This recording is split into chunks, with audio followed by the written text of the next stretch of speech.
le livre des Actes, les apôtres sont finalement fidèles à la manière de faire de Jésus. Les femmes prennent place, tout comme les hommes, dans la vie de l'Église.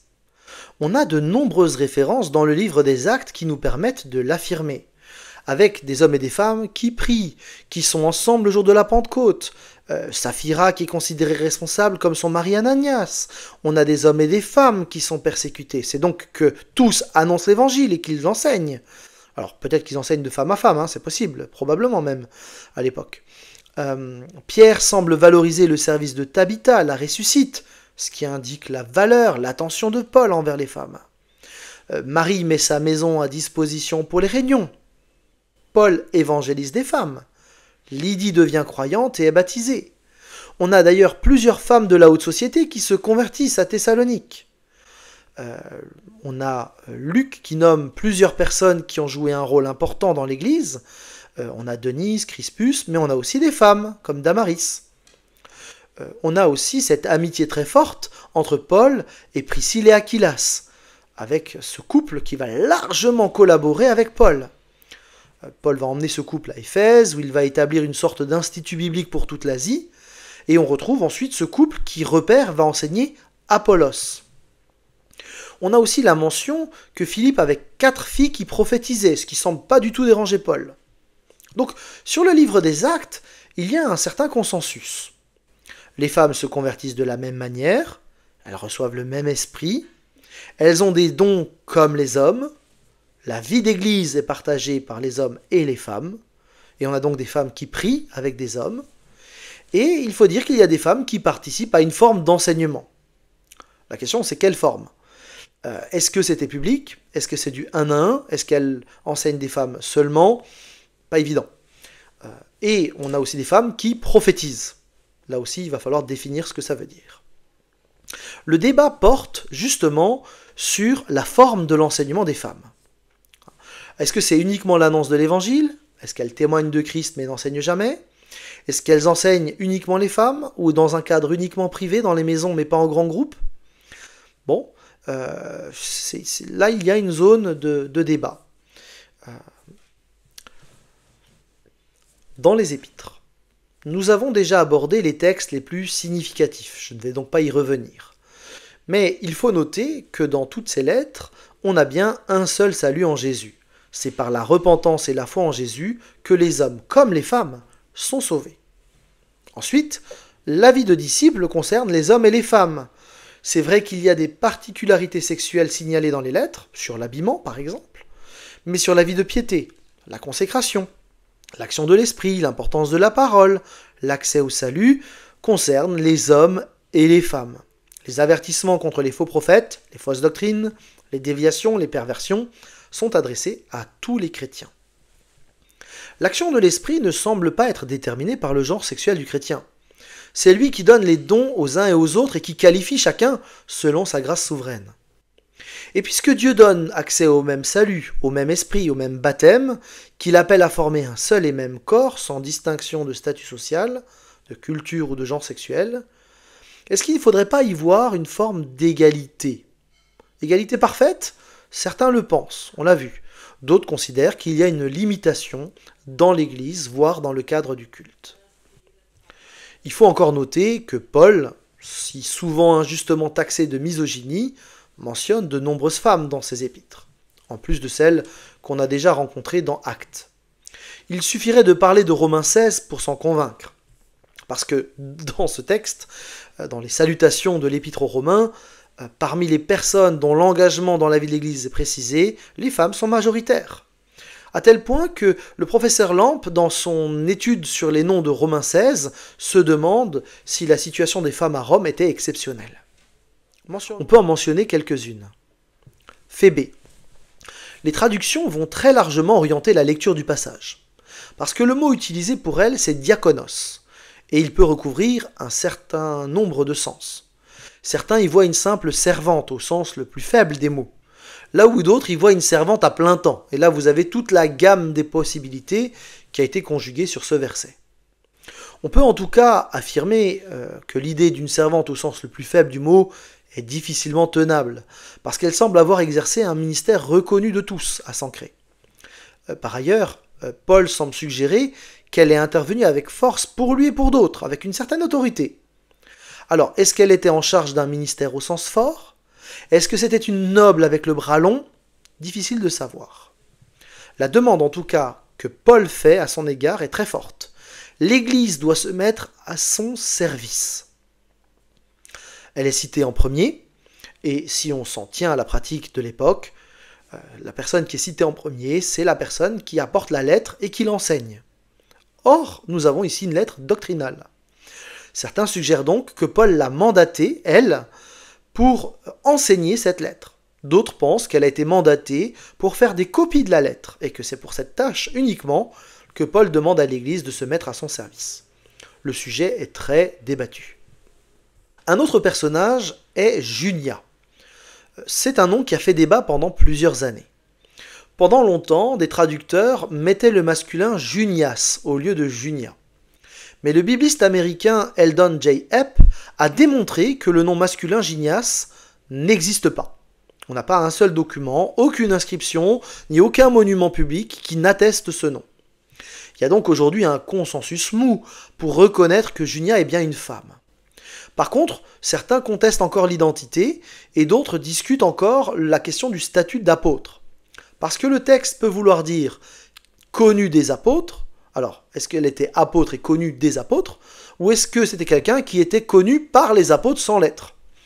Alors évidemment, ceux qui défendent une Junia apôtre font remarquer que l'expression « elle est connue des apôtres » n'apporte pas grand-chose comme précision au texte, et que Paul n'aurait probablement pas écrit, enfin dire que voilà, elle était connue par les apôtres, ça n'a pas trop de sens. Mais que par contre, attester que ce couple est un couple apostolique, eh bien, aurait du sens à une époque où il y a des faux apôtres qui circulent. Ce qu'on peut aussi mentionner, c'est que avec Junia, on a le nom de son mari, Andronicus, ce qui semble donc bien préciser que c'est un couple, Andronicus et Junia, et que dans ce cas-là, c'est Andronicus qui est passé devant l'homme, alors que pour Priscille et Aquilas, c'est Priscille qui est devant. Est-ce que ça dit quelque chose de l'organisation du couple dans le ministère? Certains le pensent. On n'est pas obligé de suivre. Mais il faut noter là qu'il y a une différence. Alors le temps manque, mais Paul cite encore d'autres personnages. Marie, Perside, Tryphène et Tryphose, qui se sont beaucoup dépensés, qui ont travaillé pour le Seigneur. Alors très franchement, c'est pas sérieux de voir dans leur travail autre chose que de l'évangélisation ou de l'édification de communautés chrétiennes. Évodie et Saint-Tiche, qui ont été collaboratrices de Paul, qui ont combattu côte à côte avec lui pour l'évangile, dans Philippiens 2. Et d'autres. C'est pas des gens qui servaient simplement le café. Hein. On sait que des femmes ont exercé des ministères de différentes manières. La question, c'est la forme de ce ministère. On a encore des femmes diaconesses dans l'église d'Éphèse, dans 1 Timothée 3 par exemple. Alors, Valérie Duval-Poujol considère que la présence de l'apôtre Junia en Romains 16, ainsi que les autres femmes qui y sont saluées, montre la liberté dont bénéficiaient les chrétiennes de la première génération, à l'image de l'attitude de Jésus envers les femmes de son époque. En fait, pour le dire simplement, la question, c'est pas de savoir si des femmes pourraient avoir un ministère ou pas. La question, c'est le cadre dans lequel va s'exercer le ministère. Mais il est massif que dans le Nouveau Testament, des femmes ont des ministères. Donc, c'est vraiment le consensus. De nombreuses femmes s'impliquent dans le travail missionnaire, dans la vie des églises locales.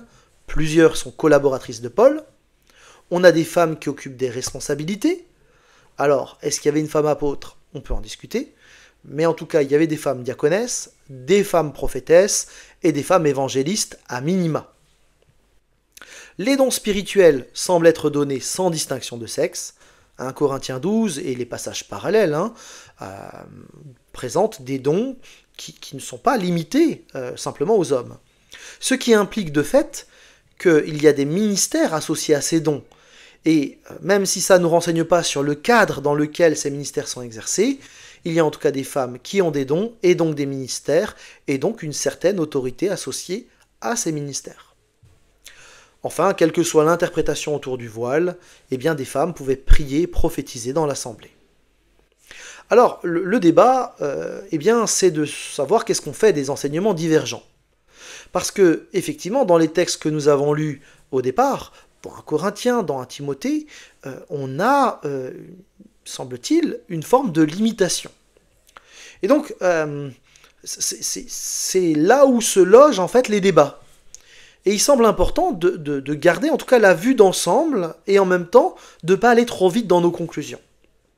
C'est Jacques Buchold alors, qui affirme que l'impression qui se dégage des textes du Nouveau Testament eh bien, milite pour la prise de responsabilité des femmes au sein de l'Église. Alors, affirmer que des femmes doivent prendre des responsabilités, en fait, ça ne nous renseigne pas sur le cadre dans lequel ça doit s'exercer. Mais en tout cas, j'espère avoir montré que les différentes positions sont défendables, et que les gens de chaque camp ne sont ni des idiots ni des hérétiques, mais simplement des chrétiens qui essayent de comprendre et de vivre à la lumière de la Bible. Simplement, ils ne lisent pas les mêmes implications dans les textes, ils ne les agencent pas de la même manière.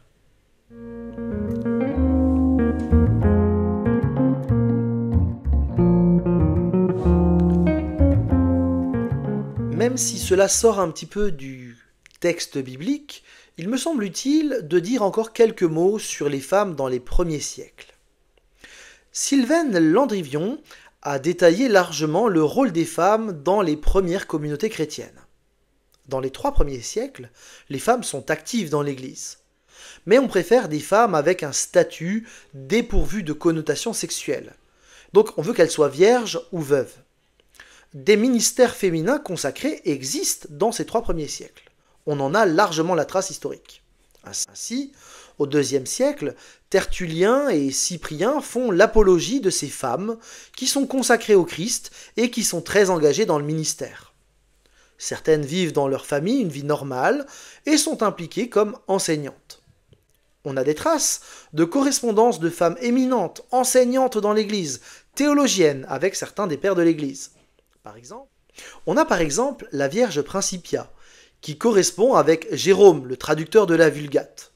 Et Jérôme lui écrit très précisément, on a le texte, au service du Christ, la différence des sexes n'a absolument aucune valeur, c'est bien celle des esprits. Il communique aussi avec une autre femme qui s'appelle Ébidia.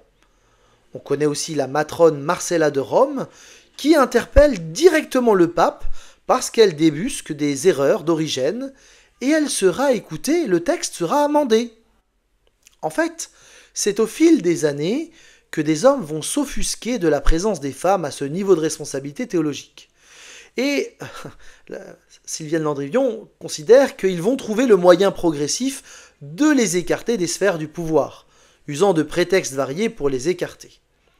Alors, est-ce qu'il y avait une volonté délibérée, ou est-ce que, historiquement, les choses se font? En tout cas, on peut noter qu'il y a un écartement progressif. Le pouvoir clérical qui s'installe va déresponsabiliser les femmes et va confiner les femmes à des ordres spécifiques. Ce n'est qu'au IVe siècle qu'il y aura un ordre spécifique de femmes consacrées dans l'Église. Alors il y a des voix qui s'élèvent encore, comme celle d'Ambroise de Milan, qui ne tarit pas d'éloges sur les vierges enseignantes, mais ses écrits montrent aussi que le corps d'une femme qui s'engage devrait rester vierge. En fait, le problème, c'est la sexualité des femmes. Il faut se garder du mal, c'est ça l'idée. Et donc souvent, le texte de Genèse 3 est invoqué à ce propos. Les femmes vont progressivement voir leur liberté se restreindre, et parce qu'elles sont femmes, comme Ève qui a chuté, elles vont être de plus en plus reléguées à la sphère privée et devenir l'objet de méfiance, parce qu'elles représentent un risque de chute. Ainsi, au cours du IVe siècle, lorsque le christianisme va devenir religion d'État, on va restructurer le système clérical de l'Empire. Et on va passer alors de ministères féminins consacrés des veuves et des vierges aux vierges consacrées uniquement, puisque les veuves ont consommé une sexualité, et puis en quelques années, il ne sera possible plus que de la diaconie. Le temps du ministère féminin consacré va passer, le clergé va devenir alors uniquement masculin, et toujours sur la base d'une sexualité refoulée, le clergé devra être exclusivement célibataire, et particulièrement c'est au concile de Latran que les choses vont être précisées. Élisabeth Dufour qui explique, à partir du IVe siècle, en effet, le recrutement des hommes dans les fonctions cléricales devient vite pléthorique. Une fois passé l'ère des persécutions où les femmes étaient invitées à transmettre les rudiments de la foi, une fois supprimé le baptême par immersion qui supposait toute une organisation, une logistique de linge, la hiérarchie masculine n'eut plus guère besoin d'auxiliaires féminines. Le IVe siècle marque donc un virage à plus d'un titre. À partir de là, on naîtra chrétien, on ne le deviendra plus. Le système clérical va fusionner avec l'appareil étatique, et c'est ce que Jacques Ellul appelle la subversion du christianisme. À partir de là, eh bien, puisque l'empereur est chrétien, tout Européen, tout membre de l'Empire sera chrétien. Il faut préciser que la reprise en main du système ecclésial par des hommes n'est pas la seule mise en cause.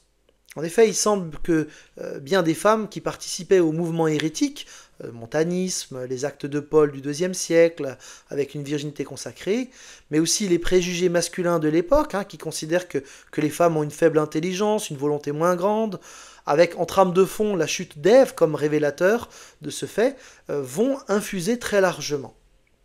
Et certains pères chrétiens vont reprendre aussi les pensées des rabbins du 1er siècle, pour qui seul l'homme est l'image de Dieu. Tous ces éléments vont faire qu'au IVe siècle, le ministère féminin, dans le sens fort, va s'arrêter.